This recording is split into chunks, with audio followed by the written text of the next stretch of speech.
누가복음 15장 11절에서 24절까지 말씀. 또 가라사대 어떤 사람이 두 아들이 있는데 그 둘째가 아비에게 말하되 아버지여 재산 중에서 내게 돌아올 분깃을 내게 주소서 하는지라. 아비가 그 살림을 각각 나누어 주었더니 그 후 며칠이 못되어 둘째 아들이 재물을 다 모아가지고 먼 나라에 가 거기서 허랑방탕하여 그 재산을 허비하더니 다 없이 한 후 그 나라에 크게 흉년이 들어 저가 비로소 궁핍한지라. 가서 그 나라 백성 중 하나에게 붙여 사니 그가 저를 돌로 보내어 돼지를 치게 하였는데 저가 돼지 먹는 쥐엄 열매로 배를 채우고자 하되 주는 자가 없는지라. 이에 스스로 돌이켜 가로되 내 아버지에게는 양식이 풍족한 품꾼이 얼마나 많은고 나는 여기서 줄여 죽는구나. 내가 일어나 아버지께 가서 이르기를 아버지여 내가 하늘과 아버지께 죄를 얻었사오니 지금부터는 아버지 아들의 일컬음을 감당치 못하겠나이다. 나를 품꾼의 하나로 보소서 하리라 하고 이에 일어나서 아버지께로 돌아가니라. 아직도 상거가 먼데 아버지가 저를 보고 측은히 여겨 달려가 목을 안고 입을 맞추니 아들이 가로되 아버지여 내가 하늘과 아버지께 죄를 얻었사오니 지금부터는 아버지 아들이라 일컬음을 감당치 못하겠나이다 하나 아버지는 종들에게 이르되 제일 좋은 옷을 내어다 입히고 손에 가락지를 끼우고 발에 신을 신기라. 그리고 살찐 송아지를 끌다가 잡으라. 우리가 먹고 즐기자. 이 내 아들은 죽었다가 다시 살아났으며 내가 이랬다가 다시 얻었노라 하니 저희가 즐거워하더라. 아멘. 본 말씀을 중심으로 해서 당자를 기다리시는 아버지 하나님이라는 제목으로 말씀을 나누고자 합니다. 우리는 가끔씩 우리가 섬기는 여호와 하나님에 대해서 상상을 해봅니다. 어떤 분이신가? 과연 우리가 섬기는 여호와 하나님은 어떤 분이신가? 생각을 하게 됩니다. 육신의 눈으로 볼 수도 없고 육신의 손으로 만질 수도 없고 음성을 들을 수도 없으니 궁금해하는 것도 무리가 아닌 것 같아요. 그래서 많은 사람들이 각자 자기 나름대로 하나님을 상상하게 됩니다. 이러니 저러니 이럴 것이다 저럴 것이다 이렇게 생각을 한다는 거예요. 그래서 초창기 초대교회를 조금 지난 그 시대 때에는 그 초창기 교회 시대 때예요. 그때는 여호와 하나님에 대한 잘못된 가르침을 따르는 이단이 발생하기도 하였습니다. 그들은 구약과 신약을 나누어서 구약의 하나님, 신약의 예수님을 비교를 한 거예요. 구약의 하나님은 사람을 잘 죽이는 나쁜 하나님이라고 그렇게 단정을 지었어요. 왜냐하면 구약 성경에 보면은 요 하나님께서 잘못한 자들에게 벼락을 내려치는 경우가 꽤 많았기 때문에 그래요. 소돔과 고모라 성이 그래하였고 고라 자손들이 그냥 멸망당했고 그냥 땅이 갈라져서 그 자리에 그냥 땅속에 그냥 매장이 되어버렸잖아요. 뿐만 아니라 아간 사건 같은 경우는 그 뭐 금덩어리 하나 숨겼다고 그냥 끌어내다가 돌로 쳐 죽이라고 해서 완전히 그 집안을 몰살시켜버린 이런 일들도 있었다. 자, 이런 저런 것을 봤을 때 이 하나님은 구약의 하나님은 아주 사람을 잘 죽이시는 나쁜 하나님이시라고. 반면에 신약의 예수님은 사랑의 하나님이시므로 정말 우리가 섬길 만하다. 구약의 하나님과는 판이하게 다르다. 그러니 구약의 하나님 섬길 필요가 뭐 있냐? 갖다 내다 던져버리고 신약의 예수님만 섬기면 되지 않겠느냐? 그러면서 구약 내던져버리고 신약 중에서도 자기들이 필요하다고 생각되는 성경들만 몇 개, 13권인가 간출해서 자기들 성경이라 그러고 그것만 주야장천 보고 그것으로 예배를 드리고 그렇게 신앙생활을 했던 것입니다. 자, 이렇게 해서 그들이 성경을 13권 자기들 성경으로 만들어서 자기들 성경이라고 만든 통에 그때 뜻있는 정말 하나님의 사람들, 하나님의 종들이 분연히 일어서서 성경을 부랴부랴 정경화시키는 작업을 했던 것입니다. 아무튼 그런 주장은 그 당시 이단으로 정죄되어서 사라졌지만 지금도 일부 잘못된 신학자들과 이단 종파들에 의해서 맥맥이 이어지고 있다는 것입니다. 그래서 정말 조심해야 돼요. 왜 구약의 하나님 별로 좋은 것 아니야? 신약의 예수님 사랑이 좋은 거야? 자, 이런 주장들이 지금도 명맥을 이어오고 있다는 것입니다. 자, 그래서 이런저런 형태로 인해서 여호와 하나님에 관해서 우리 나름대로의 생각을 하고 나름대로 상상을 하면서 이상한 일들을 지금 한다는 거예요. 그렇게 해서 하나님을 섬긴다 그러면서 잘못된 길에서 방황하는 사람들이 많고, 잘못된 길에서 결국 멸망의 길로 빠져나가는 이런 일들도 비일비재하다는 것입니다. 여호와 하나님께 관해서 설명을 하자면은 우선 이런 거예요. 우리가 분명히 이야기해야 될 것은 여호와 하나님의 형상에 관해서는 아무도 말할 수가 없어요. 왜냐하면 그 누구도 하나님을 직접 본 자가 없기 때문에 그래요. 그리고 하나님의 모습은 이러이러하다. 이건 전부 다 가짜들이에요. 내가 하나님을 직접 만나고 왔다. 하나님은 이런 분이시더라. 이건 전부 다 가짜예요. 성경에서 하나님을 본 자가 없다고 말씀하십니다. 아직까지 그런 거예요. 아직까지. 하지만 하나님의 성품에 대해서는 성경 여러 곳에서 말씀해 놓으셨습니다. 하나님은 이런 분이시다. 형태는 이런지 저런지 모르겠지만, 이것은 우리가 이야기할 수 없지만 그분의 성품은 이러이러한 분이시다는 것은 충분히 우리에게 설명해 주셨다는 거예요. 특별히 오늘은 그 중에서도 이 땅에 오신 예수님께서 친히 하나님의 성품에 대해서 말씀해 주신 부분이 있습니다. 다행히 그 부분이 있었어. 이 말씀을 통해서 하나님의 성품에 대해서 하나님이 이런 분이시라는 것을 우리가 좀 알아봤으면 좋겠다는 생각이 들어 오늘 이 말씀을 여러분들이 전하고자 합니다. 본문의 말씀을 따라가면 하나님의 형상에 대해서는 알 수가 없지만 아버지 하나님의 성품은 충분히 알 수가 있다는 거예요. 제가 여호와 하나님이라는 그 단어 대신에 아버지 하나님이라는 단어를 사용했어요. 그렇게 하실 때는 그만한 이유가 있다는 거예요. 우리에게는 아버지와 같으신 분이시다. 근데 이 세상 아버지하고는 비교할 수 없이 좋으신 아버지 하나님이시라는 거예요. 우리에게 참 아버지가 되신 하나님이시라는 것을 강조드리기 위해서 제가 아버지 하나님이라는 단어를 사용했다는 거예요. 특별히 하나님께서는 우리 인간과의 관계 속에서 인간들에게 어떠한 마음을 갖고 계시며 어떻게 대하시는지에 대해 알 수 있다는 점에서 너무 감사한 일이 아닐 수 없는 거예요. 예수님께서 친히 가르쳐 주심으로 말미암아 이것은 분명한 거예요. 그 어떤 것보다도 분명한 거예요.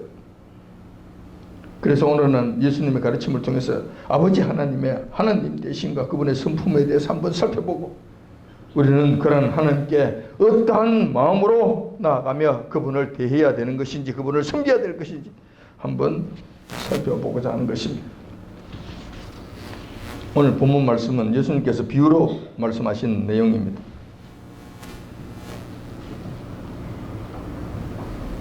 자, 비유의 내용이 이런 거예요. 그 예수님께서 말씀하신 이 비유의 말씀은 이야기예요. 이야기인데 터무니없는 이야기가 아니고 그 당시에 가끔씩은 일어났던 실제 상황을 저희들에게 비유로 말씀해 주시는 거예요. 하나님은 이런 분이시다라는 것을, 그리고 우리 인간들은 이러한 인간들이라는 거, 이러한 속성을 가진 정말 형편없는 자들이라는 것을 우리 주님께서 비유로 말씀해 주시는 거예요. 비유의 내용은 이렇습니다. 부자가 살고 있었어요. 인품이 상당히 훌륭하신 분 같아요. 그리고 재산도 재력도 아주 튼튼한 상당히 부자인 그런 분이 살고 계셨어요. 근데 그 부자에게는 두 아들이 있었습니다. 어느 날 아들 둘 중에 그 작은 놈이 당돌하게 아버지에게 유산을 당장 내놓으라고 요구를 합니다. 부자는 아들놈의 간청 그리고 땡깡 말도 안 되는 그런 행악 이런 것을 견디지 못하고 유산을 주기로 작정하십니다. 그리고 유산을 정리해서 그에게 나누어 줍니다. 자, 참고로 우리가 유산이란 뭐예요? 아버지가 살아있는데 빼앗아가는 것이 그것이 유산입니까? 아니잖아요. 유산이라고 하면 아버지가 돌아가셨을 때 남겨진 재산을 후손에게 물려주는 거잖아요. 이게 유산이잖아요. 근데 아버지가 번연히 살아 계시는데 이것을 달라고 그냥 땡깡을 부린다? 이게 이 아들이 지금 제정신이냐는 거예요. 이게 옳은 일이냐는 거예요. 그런데 아버지께서는 그 아들의 그 땡깡을 받아주시는 거예요. 정말 말이 안 되는 이 일을 아버지께서는 묵묵히 감당해 주시는 거예요. 왜 그럴까요?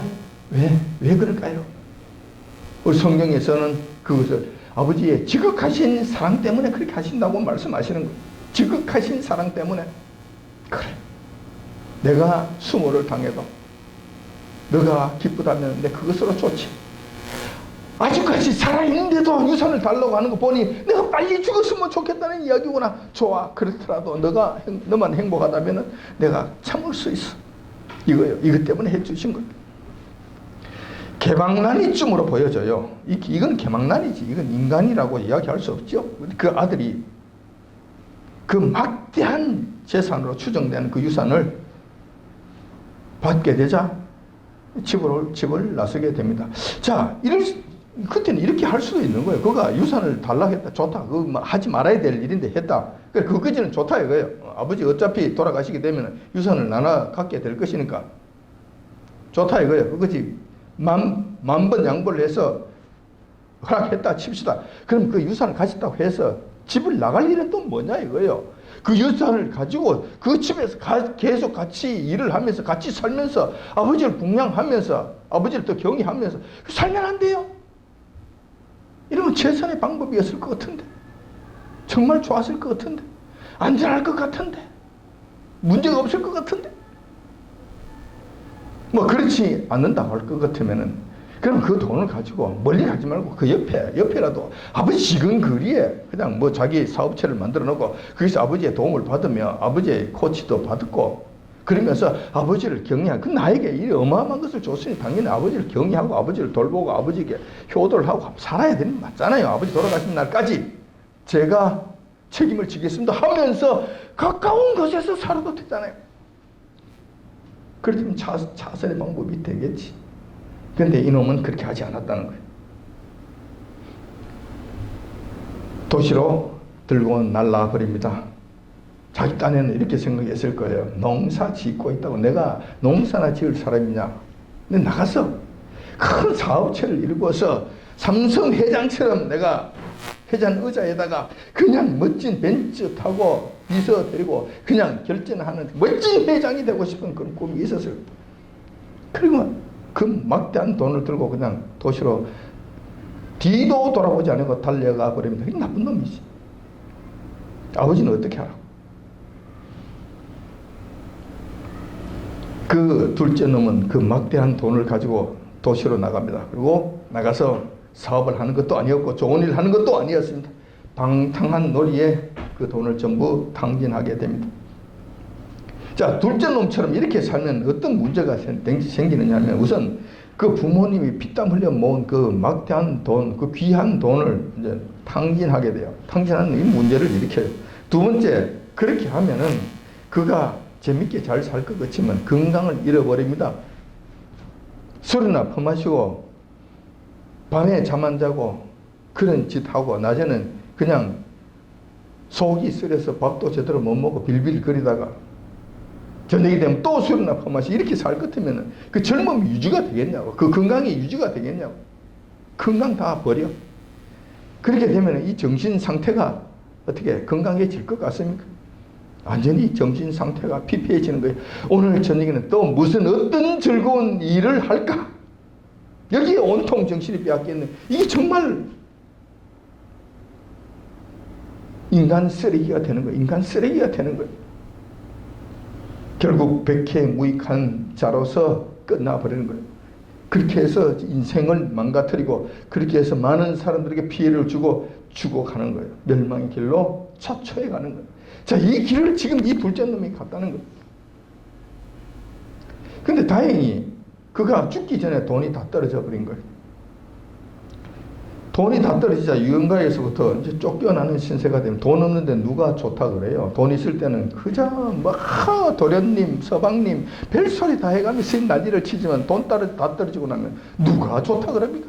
한두 끼는 주겠지. 새끼부터는 그 다음부터는 일해라고 요구할 거 아니에요. 나가. 보기 싫어. 이럴 거 아니에요. 자, 거기서 쫓겨난 신세가 되었습니다. 목숨을 버릴 수가 없어서 밥벌이 할 곳을 찾아갑니다. 그런데 이놈이 무슨 능력이 있어야 밥벌이 할 곳을 찾을 수 있을 거 아니에요. 하다못해 땅판에 힘이라도 있어야 노가다라도 시킬 거 아니에요. 이놈이 한 일이라고는 그동안 했는 일이라고는 술이나 퍼마시고 노는 것밖에 한 것이 없잖아요. 그러니 아무 짝에도 쓸모가 없는 그런 인간이 되어버립니다. 그러니까 그놈을 받아줄 만한 곳이 없어요. 그가 몸을 기대어 살 만한 일자리가 없었다는 거예요. 어느 곳에서도 그런 놈을 받아주는 곳이 없었다는 거예요. 천신만고 끝에 시집자를 하나 얻게 됩니다. 그 자리가 바로 돼지를 돌보는, 돼지우리를 지키는, 돼지를 키우는 그런 자리였다는 거예요. 자, 여기서 여러분들이 이것을 아셔야 돼요. 참고로 유대인들은 돼지를 부정한 짐승으로 여기서 극도로 혐오합니다. 금방에 가지도 않아요. 먹는 거 아예 돼지고기 먹으면 완전 죽는 줄 알아요. 우리가 쥐고기 먹는 것보다 더 심각한 부작용을 일으켜요. 그래서 난리가 나는 거예요. 그런데 돼지를 친다는 거예요. 지금 이 사람은 유대인으로서 지금 그 자리에 간 거잖아요. 죽지 못한 목숨이니까 그 혐오하는 그곳에 가서 그 일을 한다는 거예요. 혹시 거기에 가면 그렇게라도 하면 입에 풀칠은 않을까 싶어서. 이 최악의 상황에 이르렀다는 거예요. 그러니까 그만큼 그 녀석을 받아주는 곳이 없고 세상에서는 그를 인정해 주는 곳이 없는 정말 쓸모없는 쓰레기 같은 존재로 전락해 버렸다는 것을 의미하는 거예요. 둘째 놈이 돼지 농장에 취직했다는 것은 최악의 상태였다는 것을 말해 줍니다. 근데 문제는 돼지를 돌봐줘도 배불리 먹을 수가 없었다는 거예요. 그래서 둘째 놈은 배고픔을 참지 못해서 쥐엄 열매를 돼지우리 속에서 건져 먹는 거예요. 이 쥐엄 열매가 뭔지 아세요?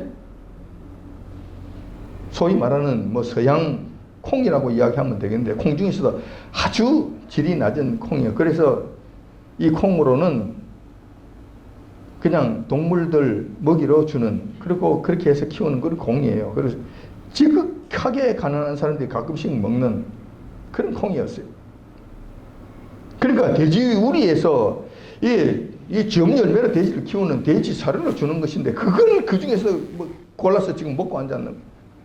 그런데 그것조차도 배불리 먹지를 못하는 거예요. 그것조차도 배불리 먹지 못하는 거예요. 최악의 상태가 됐다는 것을 말합니다. 최악의 상태. 자, 그래서 그가 이렇게 고백을 합니다. 내가 이러다가는 나이가 들어 죽는 것이 아니고, 다른 사람에게 맞아 죽는 것이 아니고, 요거 얻어 먹고 죽는 것이 아니고, 내가 이러다가 줄여서 죽겠구나. 배가 고파서 죽겠구나. 배고파서 먹지 못해서 죽겠구나. 고백을 하게 됩니다. 둘째가 이런 상황에 되자 깊이 생각에 잠기게 됩니다. 이렇게 살다가는 사는 것이 아니라 죽음의 길로 가는구나. 내 젊은 청춘이 어떻게 될 것인가 생각하게 됐다는 거야. 그러면 어떻게 해야 되나? 내가 여기서 죽어야 되나? 안 그러면 살 길을 찾아야 될 것인가? 자, 사람들은 그래요. 인간은 깊은 인생의 고난을 당해야, 절벽에 부딪혀야 인간의 근본적인 문제를 생각하게 됩니다. 아직 쓸 돈이 남아있을 때는 여유만만합니다. 궁극적인 문제를 생각하지 않아요. 다시 말해서 죽고 난 다음에 어떻게 될 것인가? 내가 지금 어떤 삶을 살고 있는 것인가? 내가 지금 바른 길을 가고 있는가? 내가 지금 의미 있는 삶을 살고 있는가? 죽고 난 다음에 내가 어떻게 될 것인가? 이런 문제에 대해서 생각하지 않는다는 거예요. 오늘이 좋은 거야. 그저 이런 일이 마냥 이어질 것으로만 생각하는 거예요.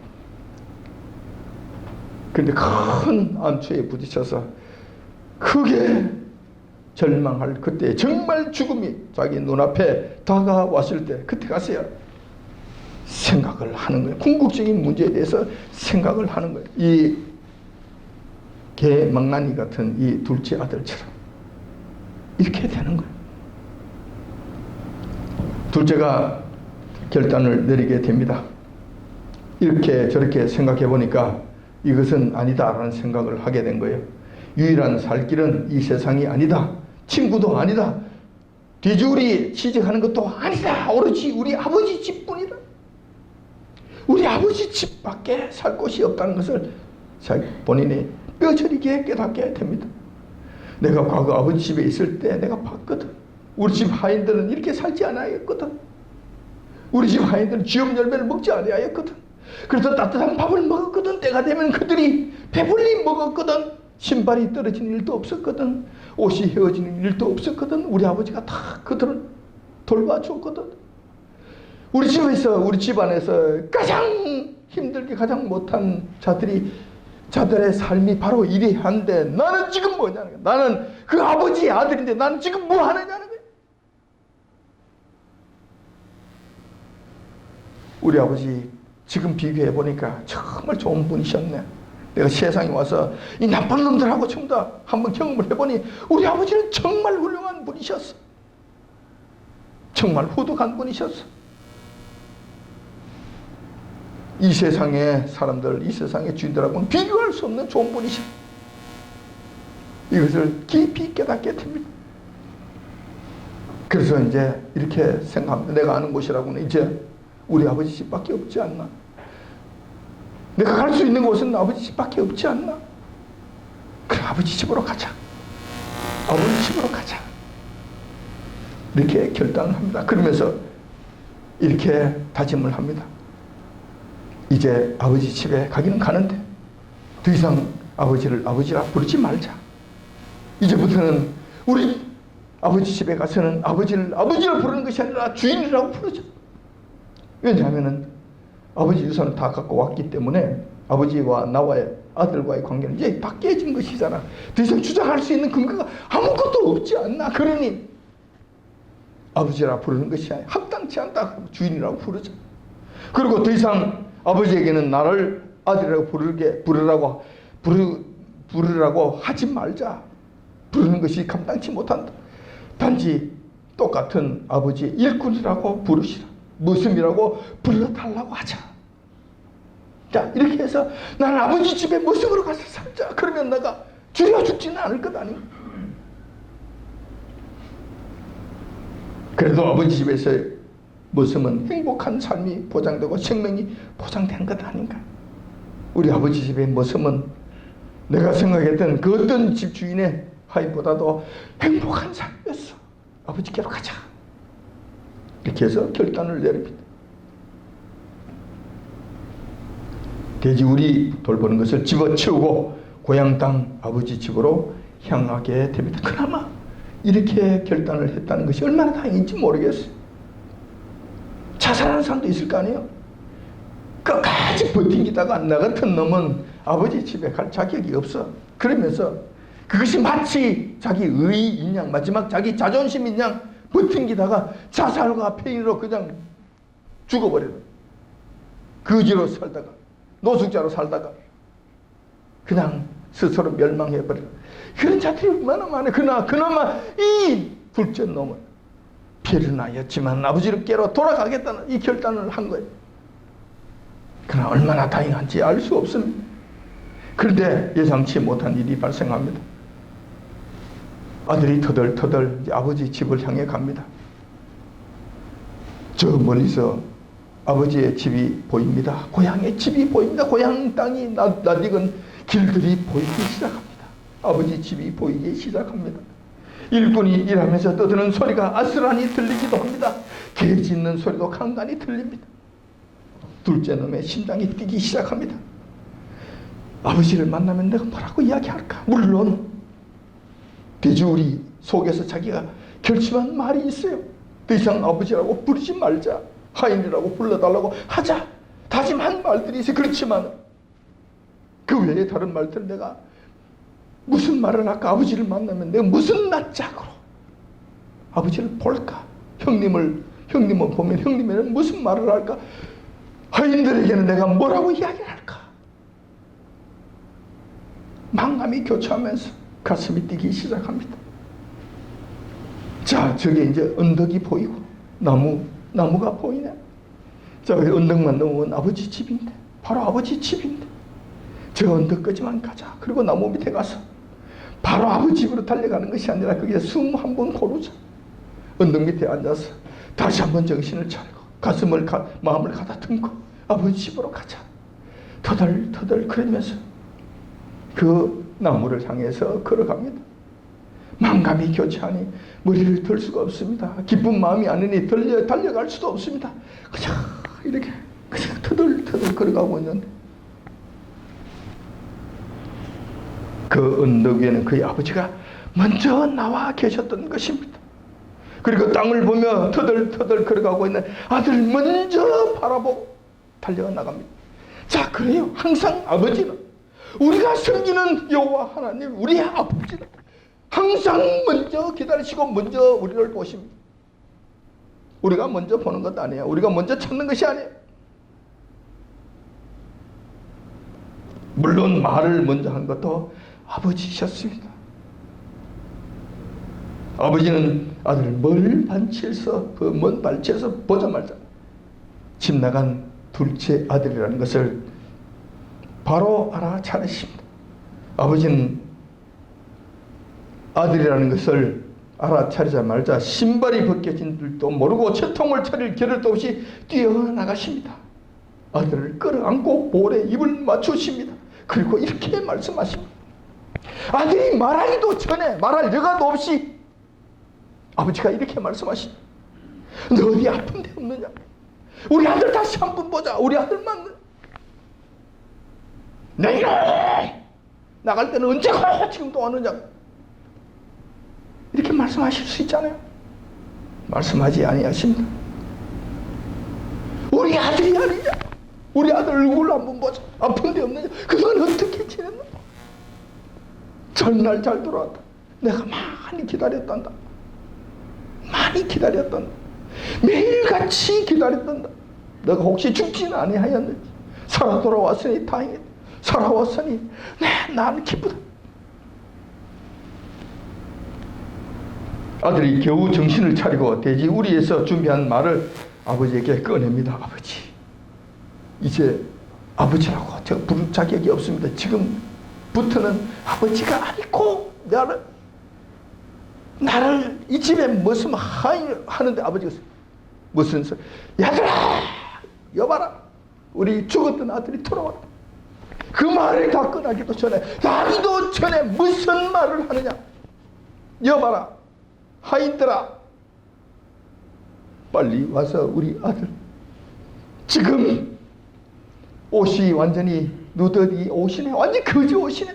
가장 좋은 옷을 내어다가 내가 입으려고, 내가 한강날 입으려고 가장 준비해놨던 가장 좋은 옷을 끌어내다가 우리 아들 입혀.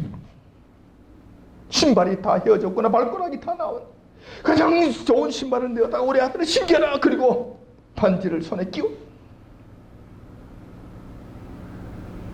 이제 잔치를 벌이자. 소를 잡아라. 양을 잡아라. 가장 살찐 소를 잡아라. 함께 잔치를 벌이자. 여기서 반지를 끼워주신다는, 반지를 끼워준다는 말의 의미가 뭔지 아세요?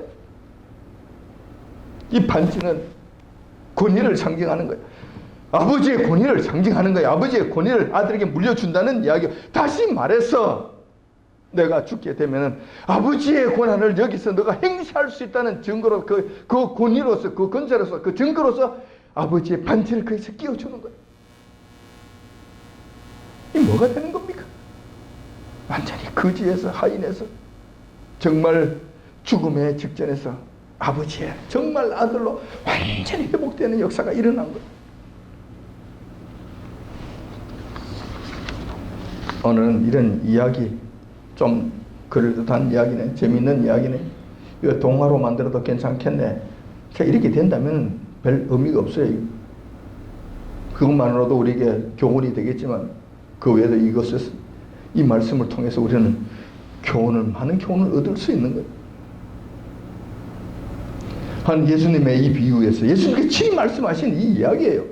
여기에서 아버지는 여호와 하나님을 지칭하시는 겁니다. 둘째 아들놈은 여호와 하나님 섬기기를 마다하고 세상 속으로 나가서 마구잡이식으로 살았던 죄인들을 상징합니다. 이런 사실들을 배경으로 삼으면 우리가 이런저런 교훈들을 얻을 수가 있습니다. 첫 번째로 아버지께서는 기꺼이 유산을 나눠주시는 분이십니다. 아들이 그의 필연적 요구를 함에도 불구하고 아버지는 그 요구를 거절하지 아니하시고 들어주십니다. 아버지는 얼마든지 거부하실 수 있습니다. 재산이 너 거야? 이게 너 거냐고? 근데 달라고? 내 재산 내 마음대로 할 거야. 줄 수 없어. 얼마든지 하실 수 있잖아요. 그리고 유산을 달라고? 내가 죽었나? 내가 죽기를 바랐나? 이놈의 자식이 얘 다리 몽댕이를 그냥 내가 너를 어떻게 키웠는데 지금까지 키워준 것만 해도 어딘데? 얼마든지 하실 수 있잖아요. 입이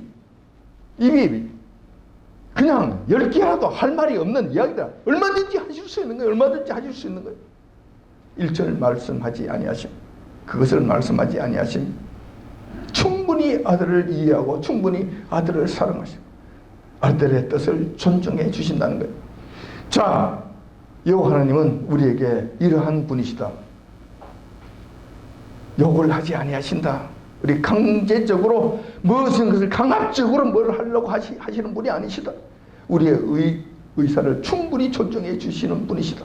그러시면서 그래 잘 되는 거 한번 보자. 나를 두고 갔다 고무신을 거꾸로 신고 갔다. 신리도 못 가서 발병 나라. 감히 그렇게 하시는 분이 아니세요.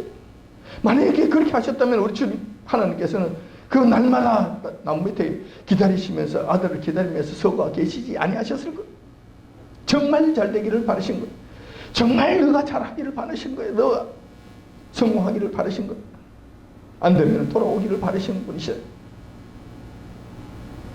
세상 사람들처럼 저주하고 악담하면서 그냥 떠나보내신 그런 분이 아니시라 진정 그를 사랑하는 마음에서 진정 그를 정말 자비한 마음에서 그러한 심정에서 그런 일들을 하신다는 거예요.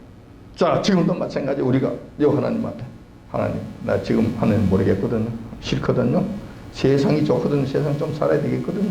아직까지 나이가 있잖아요. 죽을 때쯤 돼서 내가 하나님 믿을지 몰라요. 그런데 지금은 그런 마음 전혀 없고요. 이제 얼마나 세상이 좋은데 세상이 궁금하기도 하거든요. 근데 나가서 한번 멋지게 한번 살아볼 거예요. 하나님께서 못해 아니에요. 내가 너를 창조했어. 너는 내 소유야 라고 말씀하지 아니하십니까? 가서 한번 살아보라. 그런데 조심하라. 그런데 그렇게 하실 때는 아버지의 마음이 그냥 쓰라린 마음으로 그냥 마음에 그냥 큰 상처를 받으면서 허락하시는 거예요. 자, 여호와 하나님의 마음이 그런 분이시라는 거 기억하시기 바랍니다. 잘 이해하시기 바랍니다. 그런 다음에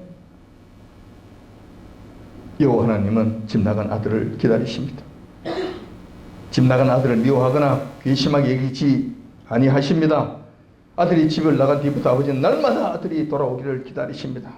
아들을 괘씸하게 여기기보다는 집 나간 아들의 삶의 고달픔을 늘 염려하십니다. 내가 살아와서 아는데 이 아들은 알지 못할 거야.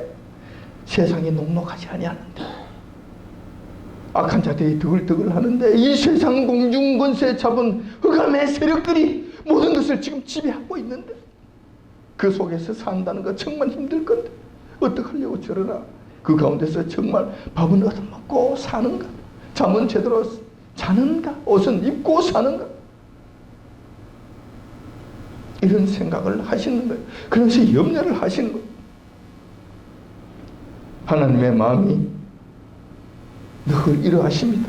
비록 하나님을 배신한 인간들에 대해서라도 여호와 하나님의 마음은 이러한 마음이시라는 거예요. 지금도 그러하시다는 거예요. 세 번째로 여호와 하나님의 마음은 이러한 마음이 돌아온 아들을 먼저 반기시는 분이시라는 거예요. 질책하지 않으셨습니다. 오히려 위로하셨습니다. 돌아온 아들에 대해서 아버지가 하실 말이 많잖아요. 여러분 수천 마디 수만 마디 며칠을 걸려서 해도 할 수 있는 말들이 있잖아요. 한마디도 하지 아니하십니다. 자, 그러면 우리가 이것을 알아요. 여호와 하나님 앞에 나아갈 때 혹시 여호와 하나님께서 나를 질책하시면 어떡하나? 혹시 여호와 하나님께 면목이 없는데 어떻게 하나? 여호와 하나님께서 나를 반기지 아니하시면 어떡하나?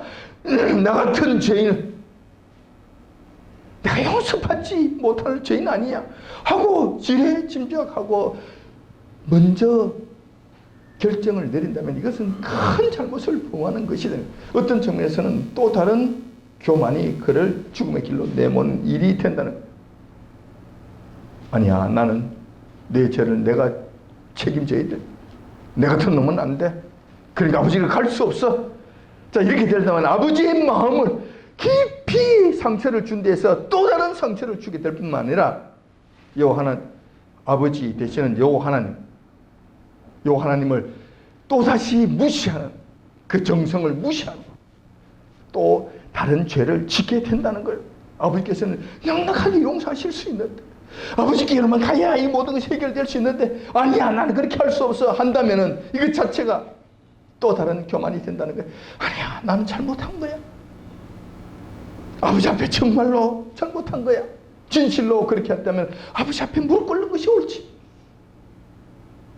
아니야, 나는 무릎 꿇을 수 없어. 내 죄는 내가 책임져야 돼. 또 다른 교만의 한 부분이 된다는 것을 여러분 잘 기억하십시오. 이렇게 된다는 거예요. 아버지께서는 나가서 죽지 왜 돌아왔냐고 질책하지 아니하십니다. 아들보다 아버지가 먼저 알아보셨습니다. 먼저 달려나가십니다. 먼저 환영하십니다. 먼저 옷을 입히십니다. 신발을 신기십니다. 반지를 끼워주시면서 너는 내 아들이라는 것을 자기 그 위대한 그 큰 자리를 회복시켜 주십니다. 확실하게 증거로서 그에게 확정시켜 주십니다. 그리고 진심으로 환영하면서 잔치를 베풀어 주십니다. 이것은 아버지께서 진심으로 아들을 기다리셨다는 것을 의미합니다. 아버지의 심정이 이렇다는 것, 구약의 하나님 아니라 세상 없는 하나님, 나쁜 하나님이 아니라 우리 주님께서 말씀하시는 그 하나님은 이러한 마음을 갖고 계시는 분이시다. 이런 분이시다. 다 말씀을 드리지 못했지만 일부분만 보더라도 이런 하나님이시라는 것을 여러분들이 잘 기억하시기 바랍니다. 여기서 한 가지 짚고 넘어갈 상황이 있습니다. 둘째 아들의 결정입니다. 아버지 하나님이 아무리 인자하시고 아무리 오래 기다리신다 하더라도 아들의 결정이 잘못되면 이건 문제가 되는 거예요. 쥐엄 열매 먹는 돼지우리 속에서 결정을 잘 해야 되는 거예요. 아버지 집으로 돌아가자. 도무지 자격 없는 놈이지만 아버지 집으로 돌아가자. 아버지께 이제 머슴이라고 노예라고 칭하자. 노예라서 이제 살기로 작정하자. 그리고 아버지께로 돌아가는 결정은 그 아들이 해야 된다는 거예요. 그 아들이 해야 된다는 거예요. 만약에 거기에서 그 결정을 하지 못하고 아니야, 나는 돌아갈 수가 없어, 확 그냥 끝내버리자, 그리고 자살을 해버린다면 걔는 이러한 영광을 회복할 길이 없게 된다는 거예요.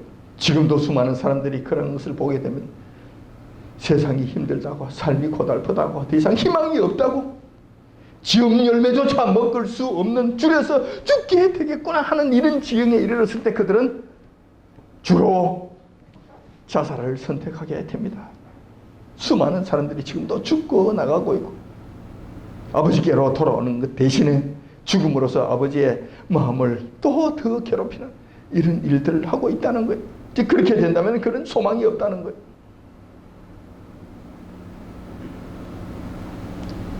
세상 속에서 비참하게 죽어가는 것으로 끝나고 저 세상에서도 영원한 세계 속에서도 영원한 형벌 속에 들어가는 것으로 그냥 그 인생은 정말로 고통이 된다는 것, 최악의 저주가 된다는 것을 기억하시기 바랍니다. 오늘 우리는 예수님의 말씀을 통해서 우리가 섬기는 여호와 하나님, 아버지 하나님에 대해서 살펴보았습니다. 그분은 무한히 자비하신 분이시고 인자하신 분이셔서 집 나간 폐륜 알아 하더라도 포기하지 않으시고 기다리신다는 사실을 알게 되었습니다. 물론 질책도 하지 아니하십니다. 만약 그 아들이 아버지 집으로 돌아만 온다면 무조건 환영해 주십니다. 그대의 잘못을 들춰낸다든가 내 이놈이라는 일들은 일체에 찾아볼 수가 없습니다. 우리 스스로 종이라고 고백해도 여호와 하나님께서는 아니야 아들이라고 불러주시며 그 지위를 완벽하게 회복해 주십니다. 그러므로 우리는 그 하나님을 무한히 우리를 사랑하시는 하나님이라고 부르셔야 합니다. 다만 둘째 아들이 생을 포기하지 아니하고 아버지 집으로 돌아왔을 때에만 그 아들이 정말 아버지의 아들로 다시 회복되는 영광을 누렸다는 것을 기억하시기 바랍니다. 그래서 더 늦기 전에 아버지 집에서 무한한 복락을 누리며 아버지의 아들의 지위를 회복하는 저와 여러분들이 다 되시길 이 아침 주님의 이름으로 축원드립니다. 아멘.